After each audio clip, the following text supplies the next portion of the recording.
Todos nós temos uma história de sucesso, mas para chegar ao lugar mais alto do pódio, é preciso coragem para se desafiar, para enfrentar erros e acertos, desafios e conquistas. E nos bastidores de uma vida a gente sabe que é ali que acontecem as coisas. A gente forja as vidas nos bastidores. E está começando agora mais um Bastidores da Vitória.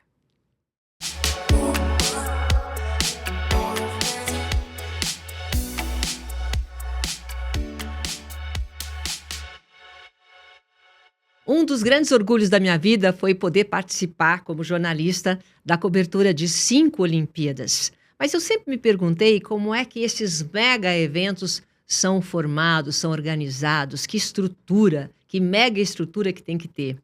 E eu vou conversar hoje com um jornalista que vai contar tudo para a gente desse bastidor. Eu estou recebendo o Mário Andrada, é jornalista com passagens pela Folha de São Paulo, Jornal do Brasil, TV Cultura, Rede CBS, Telenotícias, foi correspondente internacional em Paris, Londres, Estados Unidos, editor executivo da Reuters para a América Latina. Para quem não sabe, a Reuters é uma grande agência de notícias do mundo. O Mário também foi diretor executivo de comunicação e engajamento dos Jogos Olímpicos e Paralímpicos de 2016 no Rio e atualmente é colunista da Poder 360, é isso? É isso. Aliás, bem interessante, gostei muito. Mário, muito obrigada por você estar aqui comigo, viu? Eu que te agradeço, é um prazer estar aqui e é um prazer lembrar esse período que foi tão divertido. Quando você participou dessa organização do Rio 2016, te surpreendeu? Falar, agora você vai organizar, você que é jornalista, correspondente, agora eu quero que você pare para organizar um mega evento como esse. Não me surpreendeu, mas essa notícia veio aos poucos. Eu recebi primeiro um convite para ser o gerente de comunicação, que eu já achei bem divertido. Daí eu comecei lá como gerente. E aí eu fui meio... O comitê é um bicho em metamorfose constante, né? Porque tá atrasado, tá adiantado e tal. Não sei, você que vai me contar. E aí eu acabei virando diretor executivo, mais ou menos 1 ano e meio antes dos Jogos, bem na reta final. O que eu posso te dizer, Silvia, é que assim, é muito divertido. Ai, que bom! Muito legal. Quando a coisa é divertida, aí é ótimo. Foi uma aventura não é trabalho. Incrível, não é trabalho. Eu não vou contar isso, porque senão os caras não vão me contratar mais, mas eu faria de graça de novo. Mas não importa, mas aí você está dizendo que não importa se você teve problema ou não, você se divertiu, porque você estava fazendo uma coisa bacana. Muito legal, muito legal. Que te fascinava. E a sua expertise como jornalista ajudou para você montar, organizar as Olimpíadas no Rio? Ajudou, porque... Você já tinha vindo de algum lugar, visto que dava errado, que não dava? Eu trabalhei um tempo como do outro lado do balcão, eu trabalhei 10 anos na Nike. E a Nike é uma empresa de eventos, mais do que uma empresa de material esportivo. Então eu tinha uma experiência boa em organização de eventos. E tinha uma coisa que eu acho que é mais importante, essa vontade de fazer um evento diferente toda vez. Desafio, né? Não, tá tudo organizado, então vamos mudar isso aqui, mas vai desorganizar.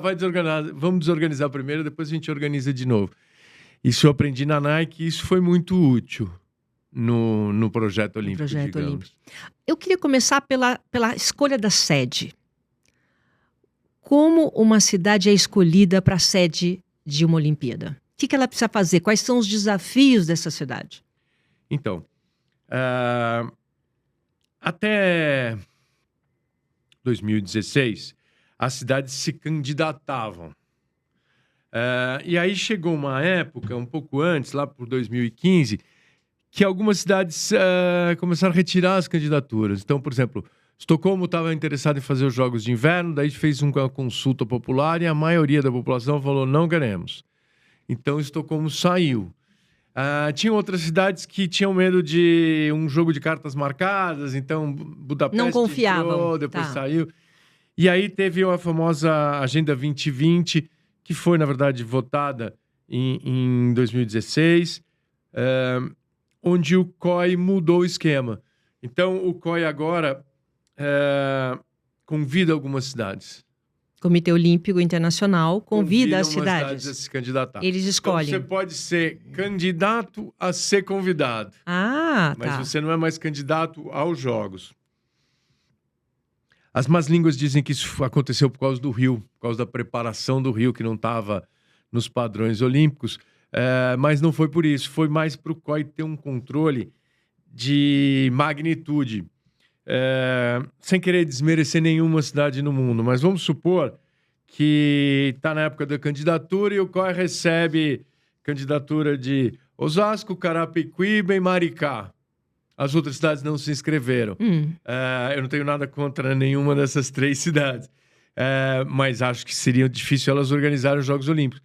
Então, para garantir que o nível das cidades atenda aos interesses comerciais, políticos e filosóficos do COI, eles mudaram o esquema. Então, hoje em dia, a cidade precisa sinalizar interesse, aí a cidade passa por um processo quase que de pré-seleção, e aí, a partir de um certo momento, o COI faz os convites e essa cidade é escolhida finalmente numa Assembleia Geral do COI.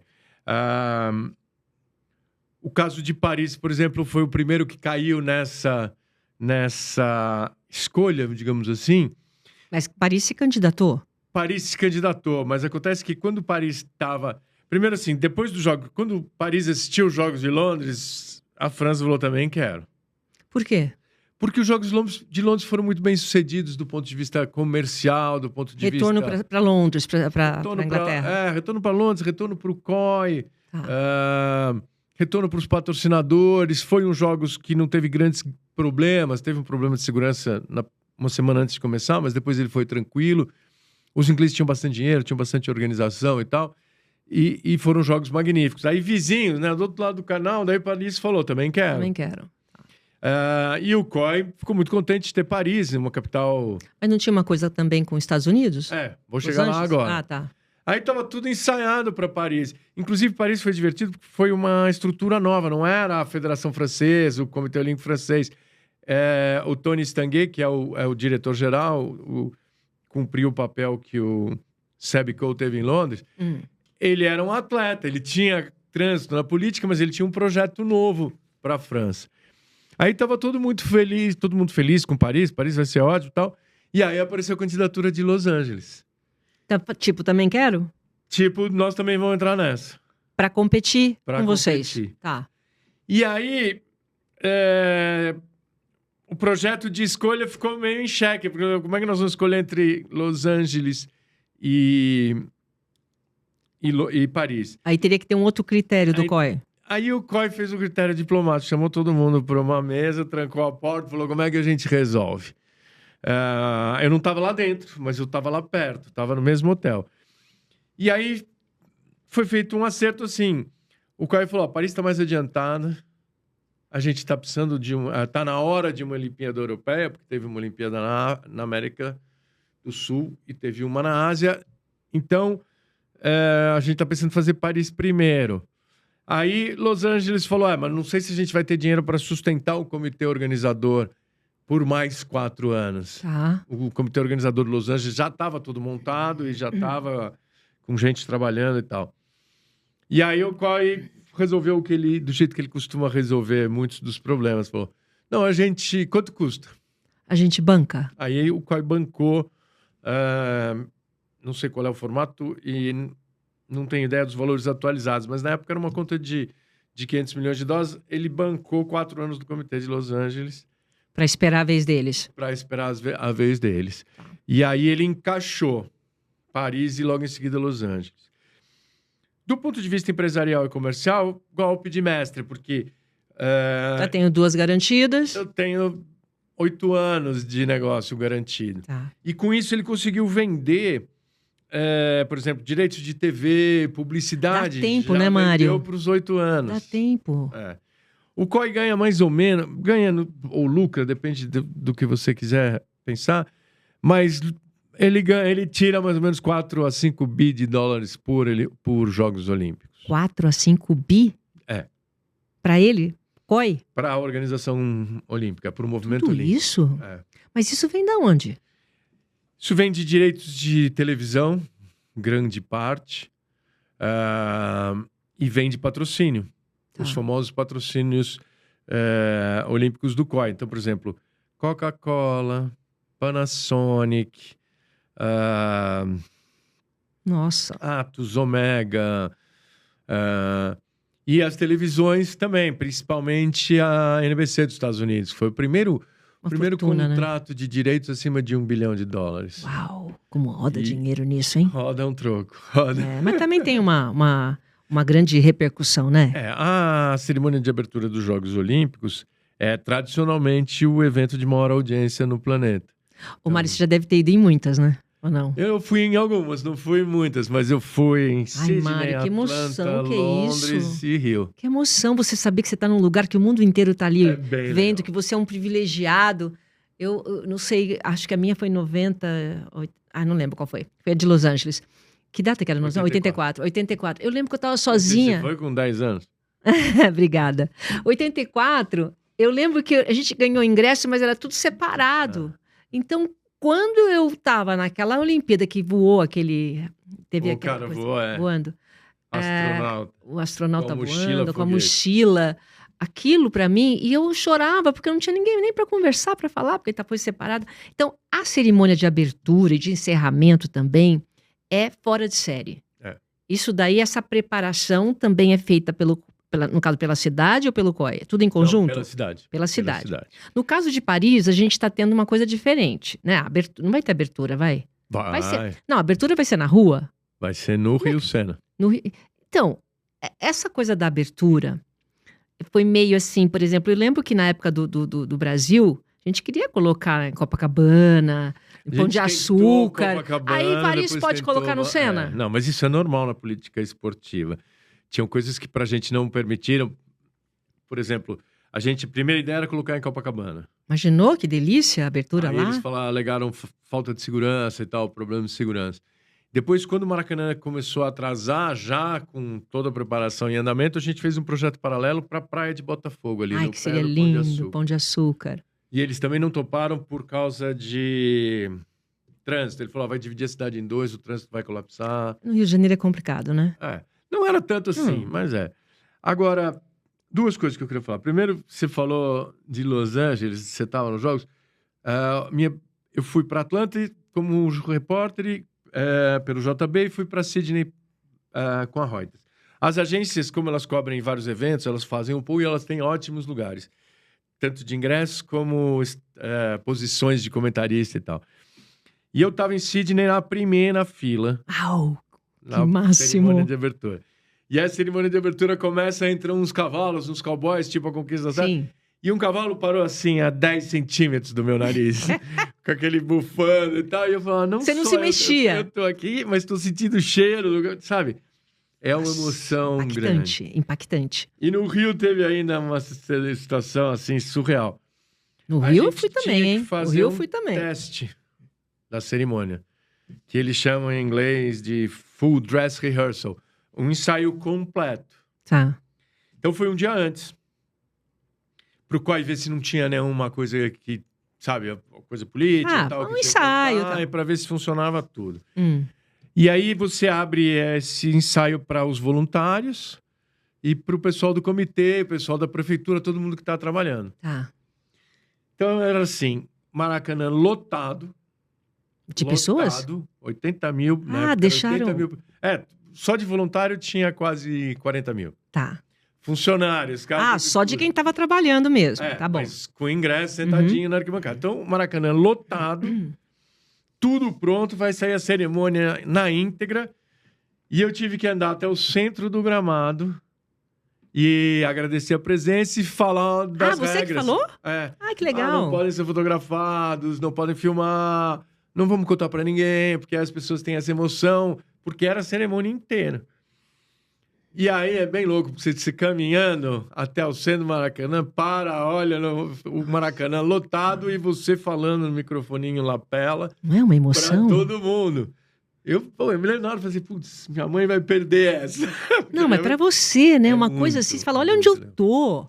Eu tô aqui comandando um dos maiores mega eventos que o Brasil viu, que é a Olimpíada do Rio de Janeiro, né? Os Jogos Olímpicos do Rio de Janeiro. E você lá no meio, comandando tudo aquilo. É uma grande emoção, né?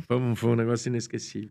E aí teve a polêmica. No ensaio, a gente fez os diretores, que era o Fernando Meirelles, Daniela Thomas e o Andrusha Waddington. Eles fizeram uma brincadeira com a Garota de Ipanema. Então a Gisele vem caminhando, Uhum. e aí quando ela tá chegando, passa um trombadinho e rouba a bolsa dela. Fizeram essa brincadeira? Depois a gente soube que era brincadeira. Na hora a gente achou que tava no roteiro. E aí foi um escândalo, porque no dia seguinte os jornais abriram trombadinha na cerimônia, tal, não sei o quê. O COI Claro que não. levantou a mão e tal. E eu fui falar com o Fernando, e aí? Não, era só um teste, a gente não vai fazer isso na final, mas a gente queria saber. No fim, era uma estratégia deles para ter isso comentado e não ter comentado os outros detalhes da cerimônia. Olha, pra Porque, chamar assim, atenção pra isso? Não, era só para comentar no jornal. Você pedir que 80 mil pessoas não comentem nada depois de ver o ensaio da cerimônia de abertura. Claro, não eu vou vai contar pra existir. minha mãe, vou contar pra minha tia, vou contar pra todo mundo. Então eles criaram essa desculpa, sabe? Esse momento exótico e triste. E os comentários ficaram nisso. Só nisso. Olha que estratégia, hein? Mais do que nas outras coisas que apareceram. O avião do Santos Dumont, várias outras coisas. Ah. Mais 5, 6 horas de tensão com o telefone, Imagina. todo mundo ligando. Como é que vocês Imagina, deixaram? olha, como é que deixa um trombadinha fazer isso no ensaio? Não pode. Agora, em relação ao Rio, então, ao Rio não, ao Sena, aí vai pra rua. Então, em Paris, vai pra rua. Vai pro Sena. Como Eles é que vai vão ser? eles vão entrar, parece que são 120 barcaças. Então, vão ter arquibancadas dos dois lados do Sena e os atletas vão passar em barcos, um para cada país. E aí o barco dá a volta na cidade inteira e chega ali perto da Torre Eiffel, em Trocadero. E aí os atletas descem e nesse espaço de Trocadero tem uma estrutura parecida com um sambódromo. Arquibancada dos dois lados e uma faixa no meio. Ali vão ter os discursos do presidente Bá, do Macron. Ali vai ter o Acendimento da Pira, e ali vai ter um pouco de coreografia, um pouco de festa, uma baladinha ali em Trocadero. E durante os jogos, toda noite vai ter um agito ali, e todos os medalhistas vão passar por ali para ter uma foto em Trocadero e tal. O que eu ainda não consegui saber é como é que vai ser a ordem. Tá. Porque normalmente começa... Dança, discurso e Quer os dizer, a atletas festa não vêm tem pro ainda. fim. Tá, entendi. Então eu não sei como eles vão inverter. Eles conseguiram 2 autorizações que a gente não conseguiu. Eles conseguiram essa autorização de fazer no Sena. Conseguiram uma autorização importante de fazer Roland Garros. Então, o tênis em Roland Garros, porque vocês queriam também tirar alguma coisa Não, a de gente lá? nem pensou, porque a gente não tinha nada de tênis muito... O tênis vai ser realizado nas quadras de Roland Garros. De Roland Garros. Que são quadras de saibro. Uhum. E o calendário do tênis internacional é assim, começa na Austrália com quadras duras, aí faz a primeira parte do ano com quadras duras, daí vem para a América do Sul já com saibro, aí prepara aí Mônaco, Roma, tudo saibro até Roland Garros. Quando acaba Roland Garros, os tenistas vão treinar na grama para Wimbledon. E saem de Wimbledon, começa a treinar em quadra rápida para os Estados Unidos. Os nossos jogos, o COI exigia quadra rápida. Por quê?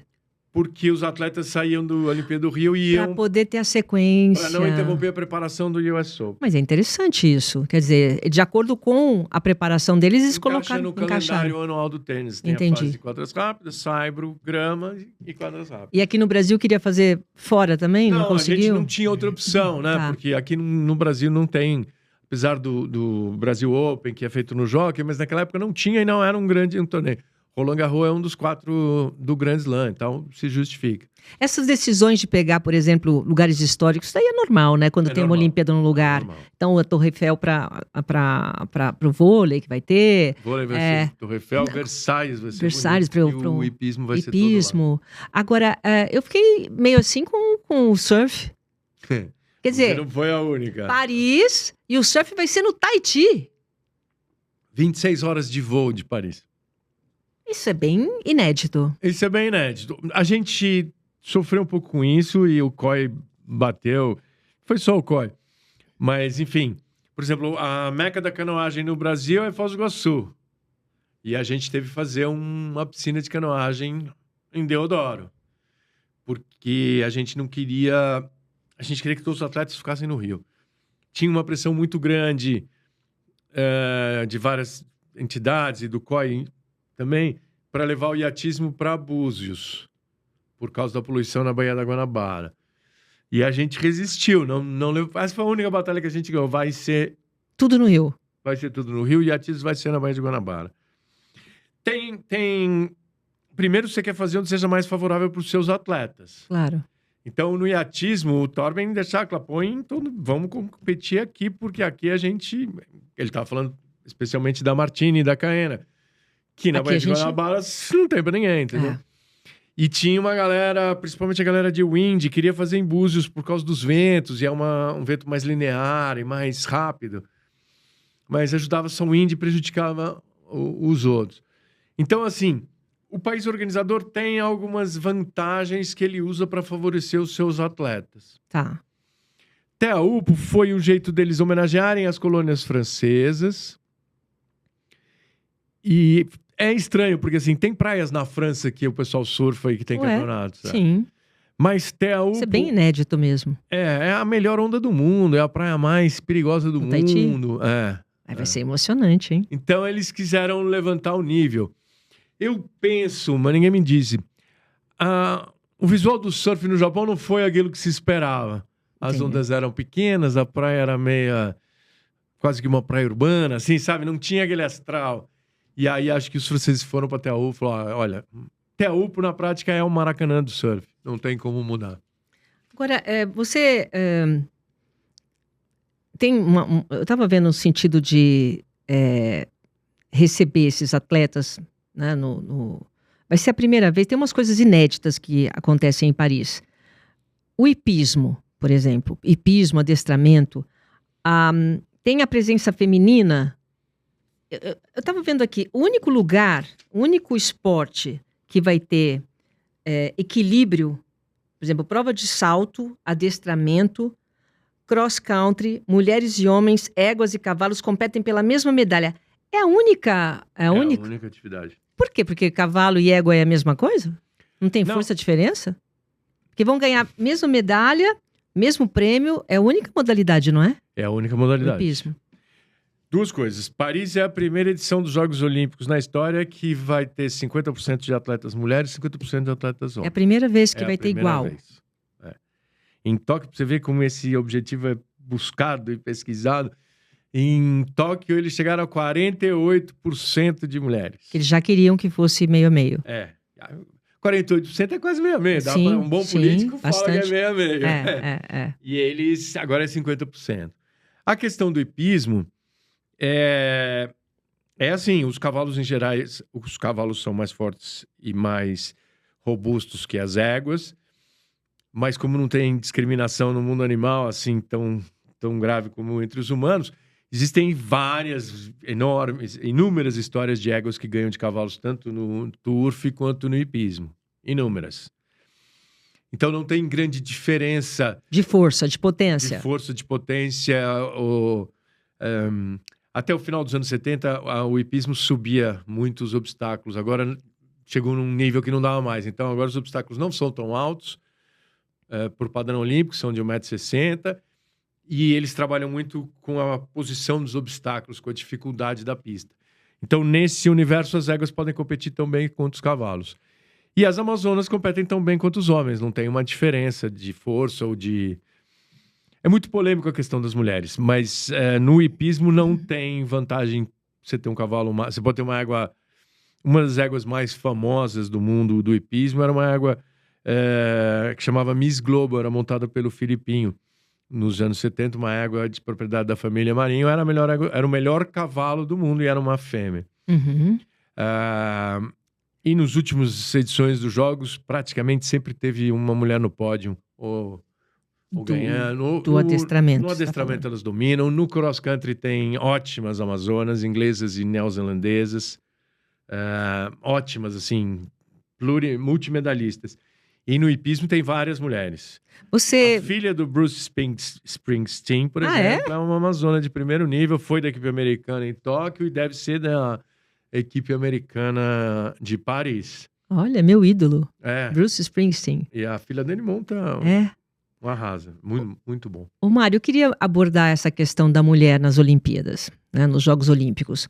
Você viu essa evolução, A gente está falando agora, né, 48%, agora finalmente se consegue 50%, mas foi uma luta e tem sido uma luta grande, né? Uma luta enorme. É uma luta enorme. A origem dessa luta foi a formação do olimpismo moderno, o Barão de Coubertin e tal, que tem textos do Coubertin, vários textos, dizendo que e as mulheres ficam na arquibancada aplaudindo. Não podiam competir. Não podiam competir. Durante um tempo, as mulheres não podiam correr maratona na rua. Nos anos 60, uma mulher se escondeu e quando largou, ela entrou e a polícia foi lá para tirar ela. Era Mas isso é Olimpíada? Não, isso maratona de rua. Tá. Então, nos jogos, elas não podiam. Durante uma boa parte dos jogos, eu não lembro quando que elas entraram, foram admitidas 3 ou 4. E o mundo do esporte está repleto de injustiça para as mulheres. Teve um caso famoso de 2 corredoras da Índia, que eram as melhores do mundo, tinham tempos ótimos, iam para as Olimpíadas, e aí, para não prejudicar algum atleta homem, elas foram acusadas de... Elas foram acusadas de não serem mulheres de verdade, que tinham um componente de testosterona muito alto, e elas foram banidas do esporte. Tem uma atleta australiana, a Semeneva, que era considerada masculina demais, e os testes são... Então, o mundo do esporte foi muito injusto com as mulheres, principalmente nos Jogos Olímpicos. E as mulheres, de certa forma, esfregaram isso na cara do mundo do esporte, porque tem mulheres... Nádia Comaneci, Maria Mutola, tem nadadoras incríveis, Kate Ledeck e tal. Então as mulheres acabaram tendo que conquistar esse espaço na marra, e depois que elas conquistaram, elas, enfim, esfregaram isso nos homens. Essa discussão, Silvia, vem de muitos anos e vai durar muitos anos. Agora que as mulheres são 50% dos jogos, tem uma discussão muito importante em relação aos atletas trans. Isso. Se eles podem ou se eles não podem. Essa polêmica chega no COI, quando você também estava lá. Dentro. Como nós vamos fazer? Vai ter, não vai ter? Como é que foi para você isso? Bom, primeiro o COI tem 120, 130 anos, alguma coisa assim, talvez um pouco mais. Nunca teve uma presidente mulher. Verdade. Tem uma hipótese de ter uma concorrente mulher na eleição que substitui do substituto do Thomas Bach. Ele, de vez em quando, fala que vai apoiar uma nadadora da Rodésia, que é presidente da comissão de atletas, para ser candidata. Mas não é fácil. É uma instituição muito tradicional. Muito. Muito machista. As duas coisas. Tá. Os Jogos Olímpicos começaram a ser fundados ou trabalhados pelo Coubertin numa época de crise da Europa, sabe? Crise social, crise intelectual. Então, os Jogos Olímpicos eram uma saída. Logo depois, você teve todo o movimento nazista. Então, é fato histórico e comprovado na literatura, vários desses caras se abrigaram no COI. Porque eram nobres europeus. A família real britânica, na época do nazismo, era nazista. Hoje, isso é consagrado nos livros. Não é que era um nazista praticante, mas tinha uma predileção política pelo nazismo, pela extrema-direita nazista. Então, aí tivemos os Jogos de 36, que foram os Jogos do Hitler. Eram Jogos Olímpicos desenhados para mostrar a supremacia do homem branco ariano. E aí tem umas histórias assim engraçadas. Primeiro, um conhecido dos brasileiros, muito conhecido dos brasileiros, articulou para convencer o Hitler a fazer os Jogos de 36 em Berlim. E ele era presidente da Federação Francesa de Futebol na época, e para sacramentar a candidatura de Berlim, ele organizou um jogo de futebol entre a seleção da França e a seleção da Alemanha. E a partir desse jogo, Hitler se convenceu e falou, vamos fazer. Esse cara era um cara conhecido dos brasileiros porque ele se chamava Jules Rimet. Olha. Que deu o nome à taça que a gente ganhou e depois perdeu. Porque foi derretida por algum bandido. Jules Rimet convenceu o Hitler. Jules Rimet foi o ator que convenceu o Hitler a fechar... Olimpíada. Vamos fazer a Olimpíada. Tá. Vários amigos dele, principalmente o Goebbels, achavam que era uma boa, mas ele ficou com medo porque abriu a Alemanha para a gente todos. E aí os deuses do esporte pegam um negro americano, Jesse Owens, botam ele lá e ele ganha tudo. Nossa. Que era importante Essa na época, história. que eram as provas do atletismo. O Hitler estava preparado para entregar as medalhas nas provas principais. E aí, uma delas, pelo menos, ele entregou para o Jesse Owens, furioso. Ele entregou pro negro. Entregou. Tá. E aí tem um jornalista famoso da época, Albert Speer, que era muito amigo do Hitler e que fez os melhores livros sobre essa época, sobre a política do esporte nessa época. E ele estava sentado do lado do Hitler na arquibancada numa das provas que o Jesse Owens venceu. Aí o Hitler falou para ele, segundo ele, porque esse é um texto consagrado na literatura olímpica acadêmica. Ele falou, não dá, porque esses negros vêm de muito longe e eles passam a juventude, a infância, pulando de árvore, de galho em galho nas árvores. Uau. Então eles desenvolvem uma musculatura diferente. Isso é uma vantagem injusta, eles deveriam ser banidos dos jogos. Disse Adolf Hitler ao seu amigo na arquibancada em 1936. Há cerca de 2 anos surgiu uma nadadora americana, Lia Thomas, que é trans. Ela foi menina até os 16, depois ela foi menina. As grandes federações, principalmente natação e atletismo, pela quantidade de atletas que elas mexem no mundo inteiro, elas já estão... E a Federação de Esportes College, né, de universitários dos Estados Unidos também, eles têm um programa de transição de 3 anos para atletas trans.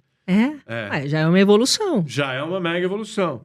E esse programa vai reequilibrando os níveis de testosterona e tal, e vai fazendo uma adaptação química, pessoal e esportiva. Uma transformação.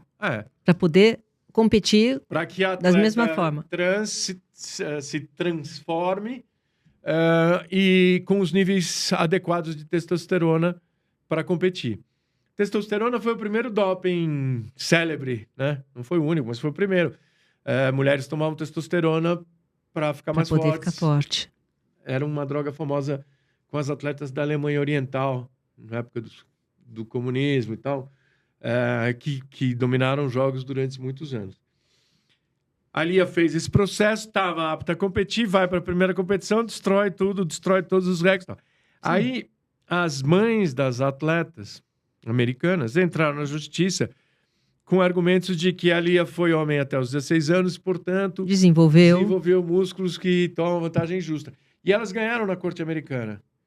Então, o que me chama a atenção é que, assim, elas ganharam uma batalha jurídica no ano 2000, 2020, usando os mesmos argumentos que Hitler queria usar em 1936. Se você está fazendo uma comparação histórica aí bacana. Mesmo texto. Tudo bem que ele fez uma coisa completamente, né, pulando de galho em galho, a gente entendeu. Mas a forma como aquele atleta ele se desenvolveu, para o Hitler era a mesma coisa. Para as mulheres. Eu não concordo com esse argumento, claro, pessoalmente. Não. E aí as mães ganharam. E aí as duas federações, atletismo e natação, deram uma endurecida para os Jogos de Paris, deram mais uma endurecida nessa transformação. Então, em Paris não vai ter atleta trans? Pode ser que tenha algum, mas a Lia, por exemplo, eu acho que não vai. Porque não vai existe, poder. Então, mas o COI, ele tem restrição em relação a esse tema? O COI nunca tem restrição a nada, mas quando ele tem uma restrição, ele dá um jeito de fazer com que a federação tenha essa restrição. Então, a restrição oficial contra alguns atletas e algumas atletas trans vem das federações. Então, ele passa a bola para a federação, é isso? Olha, a gente não pode resolver isso, mas você pode proibir. Talvez seja bom você proibir, mas eu não posso fazer nada. Entendi. Não, ele não diz isso aberto, ele diz com portas fechadas. A gente também tem que entender a política esportiva como a gente entende a política real, né? O que fulano faz uma bobagem, eu falo uma bobagem, você olha e fala, não, ele está falando para os eleitores dele. Entendi. É uma bobagem para a gente, mas ele está, né, pregando para o coro da igreja. O COI é a mesma coisa. O presidente do COI é eleito pelo voto dos membros, que são ou representantes de federações, ou representante de comitês olímpicos nacionais. Tá. Então, o COI vai administrando essa relação. Se as federações querem muito... Politicamente. Política e economicamente. Tá. Se as federações querem muito, deixa. Porque, pô, os caras são os meus eleitores. Na eleição para presidente do COI. Tem um caso famoso do curling. Sabe aquele esporte de inverno? Que os caras ficam com uma vassourinha? O curling era um esporte em extinção. E aí começou a ficar cool. À noite, a molecada fica vendo na madrugada e tal. E aí o curling cresceu. Então, hoje, quando você vai no... Eu fui em Sochi na Olimpíada de Inverno, porque era antes da nossa, tinha aqui.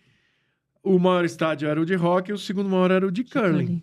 Quer dizer, também eles colocam... Tem público. O COI, quando ele coloca um esporte, quando ele acrescenta um esporte olímpico, é porque ele vê a tendência, por exemplo, colocar como é que chama? Colocaram o surf, né? Que estava aí. Skate, o skate. Totalmente. A frase... Porque eles sentem, o COI sente o que o público quer, qual é a tendência, o que está pegando, o que está na moda, e ele coloca. Ele sente porque o COI tem um lado business, negócio. Ele é pressionado. Não. No caso do skate, foi uma decisão do presidente Ba. Ele votou isso na... Você vê que a neta dele gostava de skate? Não, ele falou o seguinte, o que adianta? A gente tá com um pentátlon moderno, boxe, halterofilismo, e a molecada tá andando de skate na rua. Ele vê a sobrevivência do negócio dele. Uhum. E, evidentemente, ele tem patrocinadores, como Coca-Cola, que prefere a molecada do skate do que os caras do pentátlon moderno, que é um esporte de origem militar, que foi ficando. Então, o COI analisa isso, ele tem um instinto de sobrevivência muito grande. Essa abertura é instinto de sobrevivência. Porque ele vai ficando anacrônico, né? Pentátlon moderno, adestramento. Tudo bem que adestramento tem um público gigantesco na Europa e nos Estados Unidos e tal. Todos os esportes equestres têm. Mas ele tem um instinto de sobrevivência fantástico. Em relação ao legado, né? A gente fica prestando atenção quando vai construir um mega evento, principalmente aqui no Brasil. Existe aí uma estrutura que é feita, construída para aquele evento. Quando foi o Rio de Janeiro, vocês se preocuparam com isso? Como é que ia ser depois, para deixar... Porque dizem que o Centro Olímpico lá está tudo abandonado. Não, sim e não. Primeiro o seguinte, os Jogos do Rio custaram 29 bilhões. 29 bi? 9 bi de dólares na época. Então, assim, para gastar essa grana, sendo franco com você precisa ter uma justificativa maior do que 2 semanas de festa na cidade. Claro. E na época que era feito por candidatura, o legado era a grande justificativa das candidaturas. O legado é um jeito de você pedir dinheiro para o seu governo. O legado é um jeito de você convencer o COI. O legado é um jeito de você pedir dinheiro para os seus patrocinadores. O único problema que tem o legado é que o legado é construído, ele é projetado pelo comitê organizador e pelos esportistas e ele é construído pelos políticos e para os políticos. Então, a gente tem um projeto de legado do Rio bastante interessante. Que ficou. E eu já te digo como ficou. Mas a gente foi inexperiente na gestão de comunicação do legado. Londres avisou desde o começo a todos os jornalistas que a boa parte do legado... O legado de Londres era desenvolver a parte leste da cidade, a parte mais pobre. Eles avisaram que ia demorar 6 meses para esse legado funcionar X tudo. A gente não avisou. Então... Não avisou o quê? Como é que seria a gente funcionamento? Falou, vai ter o legado, mas não falou quando que o legado vai estar pronto e disponível. Tá. Londres disse, vai ser... Não esperem nada de legado durante 6 meses. Tá. E a gente não avisou. Então, em janeiro do ano de 17, a concessionária que cuidava do Maracanã, que na época era da famosa construtora envolvida na Lava Jato, Odebrecht, eles montaram um esquema com um jornal carioca de ponta, principalmente com a repórter de um jornal carioca. Chamaram ela, fizeram várias imagens ensaiadas e ela entrou com a notícia de que os jogos tinham deixado o Maracanã pior do que estava. E aí, para os jogos, foi a terceira reforma do Maracanã. Torraram R$1 bilhão naquele estádio. E ela publicou a matéria sem ouvir a gente. Só foi ouvir a gente com a matéria nas bancas. Aí, quando saiu essa matéria de que o Maracanã está largado, os organizadores deixaram o Maracanã largado, a imprensa estrangeira voltou para cá e foi ver legado. E aí, naquela época, o Parque Olímpico ainda não tinha sido desmontado. Então, a piscina ainda estava lá, cheia de lama. A tela da piscina, que era um trabalho lindo da Adriana Varejão, estava toda rasgada. Então, o Rio ficou como desleixado no legado. Mas o legado dos Jogos do Rio uma boa parte foi entregue antes dos Jogos. Então, por exemplo, metrô na Barra, que é um sonho de uma geração. Tá lá. Tá lá. Foi feito. Foram feitos basicamente 36 mil novos quartos de hotel. Então, a estrutura hoteleira do Rio aumentou. Voltou. Tá. Toda aquela estrutura de transporte pela Zona Norte também, o BRT... tem o BRT que vai para a Zona Sul até Vargem Grande, quase, e tem o BRT que a linha Brasil, né? Transbrasil. Isso tudo foi feito. As reformas de complemento de reforma do aeroporto, na privatização. Uma parte dos aparelhos olímpicos do parque estão sendo usados. Tinha um elefante branco gigantesco que era o IBC, o Centro de Televisão, que era um negócio enorme. Sempre, geralmente é mesmo. Né? Mas o do Rio foi enorme do enorme. Esse material, toda essa estrutura foi transformada agora, só esse ano, no Terminal Gentileza, que é o principal terminal de ônibus urbano do Rio, que vai ser um complexo... Terminal Gentileza, rodoviária, tá ali vai usado, ter o então. estádio do Flamengo e tal. Então, assim, o legado veio, mas ele veio um pouco atrasado. Mas vem.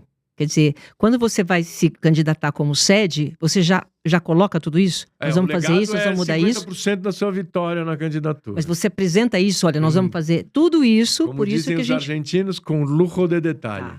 Entendi.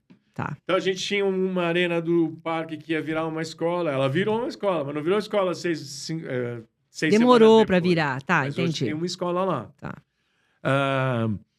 O Parque Olímpico abriu uma porta para o Rock in Rio usar também, porque ele usava ali é feito o Rock in Rio agora? O Rock in Rio vai até o Parque Olímpico. Então, o Rock in Rio vendia 500 mil ingressos antes dos Jogos. Com o espaço do Parque Olímpico, ele vende 700 mil. Tem 200 mil pessoas a mais. E o trânsito para o Rock in Rio ficou muito mais fácil, porque tem um terminal ali perto do Parque Olímpico.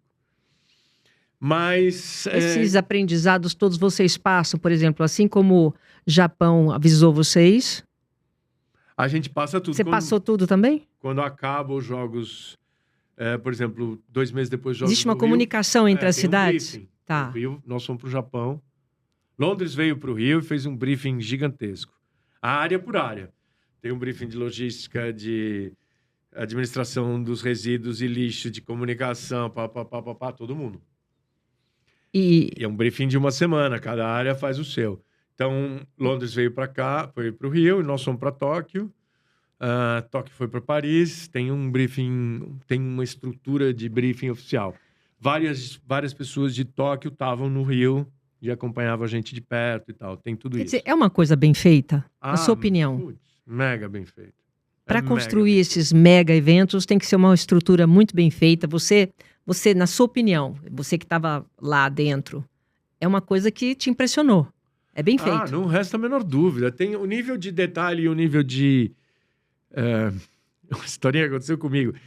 Faltavam pelo menos 3 meses para os Jogos. E eu estava num fim de noite ali, no fim de tarde, começo de noite, entregando algum relatório, entregando aqui.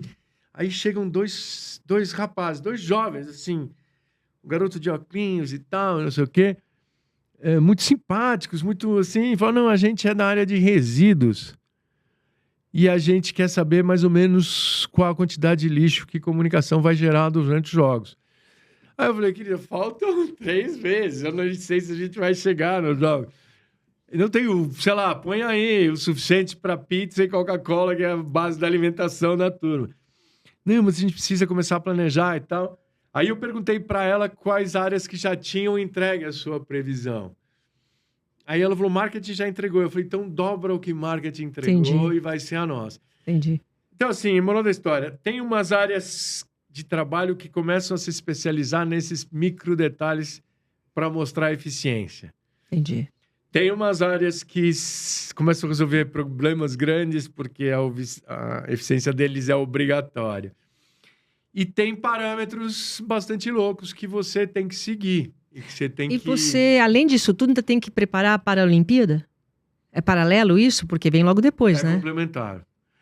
Eu vou ser destroçado, mas eu acho a Paralimpíada um inferno e acho a Paralimpíada anacrônica. Por quê? É um inferno porque ela cola na Olimpíada. Então, por exemplo, você está nas últimas semanas dos Jogos e vem a galera paralímpica fazer reunião de planejamento da Paralimpíada. Você está com a cabeça nos Jogos. Eu acho que o principal problema da Paralimpíada são os critérios de avaliação e de separação dos atletas. Eles têm várias categorias, C1, C2, C3, de acordo com a deficiência, de acordo com o movimento e assim por diante. E esses critérios são móveis. Então, acontece muito. Um atleta está imbatível numa determinada modalidade, numa determinada categoria, imbatível mesmo, aí, de repente, os critérios são atualizados e esse atleta não consegue mais nem competir. Eles tiram o atleta, Não, eles não tiram ninguém. mas Eles mudam os só critérios. aperfeiçoam os critérios para melhorar a qualidade do espetáculo e do esporte e tal. E você não concorda com isso? Eu não concordo, os critérios têm que ser eternos. Então, por exemplo, a gente tinha um nadador muito famoso, muito querido, o Clodoaldo, Sim. Tubarão, era o apelido dele, ganhava tudo. Mudaram o critério e ele ficou a pé. Ah, Aí a gente conseguiu um novo nadador, Daniel Dias, igualmente espetacular, ganhava tudo, mudou o critério, Daniel Dias a pé. Então eu acho que essa porque, existe um assim, bastidor aí que não está existe um funcionando. bastidor político que não me convence. Você pode mudar as regras do futebol, do basquete, impedimento, agora tem VAR, agora não tem, mas o princípio é o mesmo, O entendeu? Brasil tá ganhando muito, agora eu mudo o princípio. Agora só vale gol de longe, agora só vale gol dentro da área, não dá, entendeu? Entendi. E isso acontece muito no esporte paralímpico, nos Jogos Paralímpicos. Depois tem umas coisas assim, durante uma certa época, os cavalos da equipe brasileira paralímpica viviam na Itália. Eram comprados na Europa e ficavam lá. Então, assim, primeiro, o esporte paralímpico, o esporte equestre paralímpico é muito importante para países que têm tradição equestre paralímpica. Entendi. Agora, entendeu? Aqui no Brasil tem X atletas que querem competir. Perfeito. Vamos competir. Então, vai na época paulista, vai na época de Santo Amaro, vai na época do Rio, os cavalos ficam aqui. Ou, sabe? Mas em alguns esportes, por exemplo, no hipismo paralímpico, eles começaram a comprar cavalos caríssimos e mantinham lá fora. Então tem um desequilíbrio muito grande na Paralimpíada, é isso? Eu acho que tem um desequilíbrio nos critérios que não são fixos e mudam. Acho que a Paralimpíada só se sustenta porque ela vem no rastro dos Jogos Olímpicos, então as instalações estão feitas, o público está lá, a imprensa está lá. Tem várias controvérsias internas. Eu vi uma vez no Rio, estava tendo alguns atritos com os paralímpicos e falei com o COI.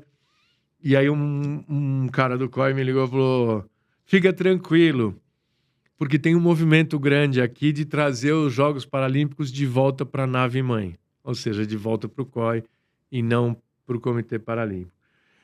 Essa é uma polêmica grande. O universo paralímpico se ofende muito com qualquer tipo de crítica e se ofendeu várias vezes com as minhas críticas, mas eu acho que assim, o espírito paralímpico, o esporte paralímpico é muito importante, muito bonito para as pessoas que sofrem acidentes, que têm deficiências e que merecem encontrar uma nova vida. Mas o sistema dos Jogos Paralímpicos como está e essa questão dos critérios, eu acho que ainda precisa evoluir. Tá bom. Olha, e tem só pra gente encerrar, eu queria que você falasse do time de refugiados, a gente já nem tem mais tempo. Time de refugiados que representam 120 milhões de pessoas que vão ser atração nos Jogos de Paris. 36 atletas de 11 países. Legal, né? O primeiro time de refugiados foi no Rio. Ah, legal. E, aliás, eu vou fazer publicidade da Netflix, mas vale a pena. Tem um filme maravilhoso chamado As Nadadoras, que conta a história de uma nadadora refugiada da Síria que nadou no Rio. E o filme é legal porque eles reconstroem parte dos Jogos do Rio. A piscina, que legal, a vila, tal, não sei o que. Achei bem divertido. Uma grande evolução. Fiquei muito feliz com essa notícia. É difícil você acreditar que no mundo de hoje tem mais de 100 milhões de pessoas que não têm casa para morar. 120 milhões de pessoas refugiadas nesse mundo. E a gente produz mais refugiados do que acordo de paz hoje em dia. Então, o COI banca tudo e é um esforço muito bonito de cidadania e de pertencimento. Muito legal. Esses atletas passam a ser considerados. E hoje em dia é tão cool você estar na Olimpíada como atleta da equipe americana, brasileira, como você está lá como atleta da equipe refugiada. E espero que também nesse momento, né, que a gente consiga que as guerras parem um pouquinho também. Essa foi a última vitória de Paris, uma vitória aos 48 do segundo tempo, que ninguém acreditava que eles fossem conseguir. Eles conseguiram uma declaração oficial das Nações Unidas pedindo a trégua. Eles não conseguiram lá o documento assinado. Na trégua brasileira, a Ucrânia não assinou. Eu estava lá na ONU um dia antes do discurso oficial da trégua olímpica. Estava lá vendo com os diplomatas brasileiros que fazem um trabalho incrível. E aí o embaixador ucraniano na ONU chegou pra gente e falou: eu não vou poder assinar porque a Rússia está assinando e tal. Já tinha não tinha obviamente guerra, mas já tinha algum conflito. Mas eu queria dizer que a Ucrânia apoia e tal, não sei o quê. A trégua seria muito importante se ela fosse universal e respeitada, né? Porque a trégua vem da época grega, né? Que os exércitos faziam trégua porque os atletas eram militares. Então eles tinham que competir, eles tinham que parar de lutar. Mas pelo menos a ONU fez uma declaração oficial chamando os países em guerra a parar de dar tiro, pelo menos durante as 2 semanas dos Jogos. Muito bem, Mário. Obrigada, viu, por ter vindo aqui, agradeço. Tantas histórias. Eu acho importante a gente colocar, né, esse bastidor das histórias. Eu peço desculpas que eu falo muito. Não, imagina. Olha, muito obrigada, viu? Muito obrigada mesmo por tudo que a gente conversou aqui, tá? Obrigado. E você, mais uma vez, obrigado pela sua companhia. A gente está aqui sempre compartilhando um conteúdo para você aprender também. Até a próxima.